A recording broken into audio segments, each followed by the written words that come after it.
ग्रामीण तरुण सर्वात हुशार आहेत असं म्हणायला खरं. वावगं ठरणार नाहीये. अगदी.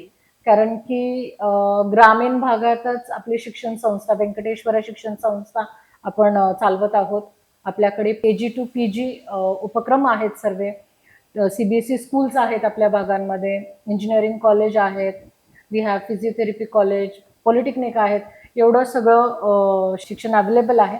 म्हणून आपला जो यूथ आहे हे शिक्षित यूथ आहे, पण अपॉर्च्युनिटीज कमी आहेत.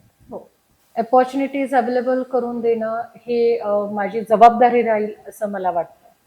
आपल्या कॉलेजमधून कॅम्पस सिलेक्शन वगैरे असतं? ऑब्वियस आपल्या कॅम्पस सिलेक्शन्स होतात, चांगल्या कंपनीज येतात आपल्या कॅम्पसमध्ये. ओके. तर अनेक पेरेंट्सला भेटले की वहिनी आमची मुलं तुमच्या कॉलेजमध्ये शिकलेत, सो अँड सो ठिकाणी जॉबला आहेत आणि खूप छानरित्या आमचं चालू आहे. बऱ्याचशा मुलींनाही भेटले. आत्ता MBA करतायत आपल्याकडे, काही जणी इंजिनिअरिंगचे ॲडमिशन्स घेतलेत, फिजिओथेरपीला मुली आहेत आपल्याकडे मतदारसंघातील. ओहो. आणि ईश्वरपूर गाव हे इथून 4 किलोमीटर आहे.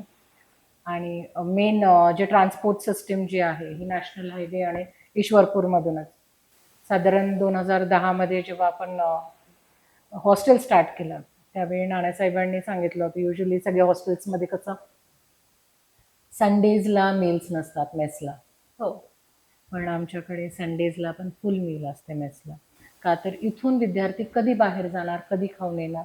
एक तर ती मुलं घरापासून एवढी लांब असतात, हो. अजिबात त्यांच्या कुठल्याही देखभालीत कमी पडायचं नाही हे आमच्या डॅडींचे शब्द होते. आणि आज देखील आम्ही ते शब्द काटेकोरपणे पाळतो. आजही आमच्याकडे दोन्ही बॉईज हॉस्टेल, गर्ल्स हॉस्टेल आहे आणि फुल म्हणजे कम्प्लीट फुल फ्लेज्ड सगळं व्यवस्थित चालू आहे, संस्था म्हणजे व्यवस्थित थोडंसं चालू त्यांना आहे. घरामध्येच राहतो आहे, घरापासून लांब नाहीये याची जाणीव होत असणार की बाबा ऍक्च्युली घरचंच अन्न मिळतंय आपल्याला. कारण की हॉस्टेल आणि मेस हे दोन्ही पण मीच पाहते. And I taste the food every day, oh. Every meal.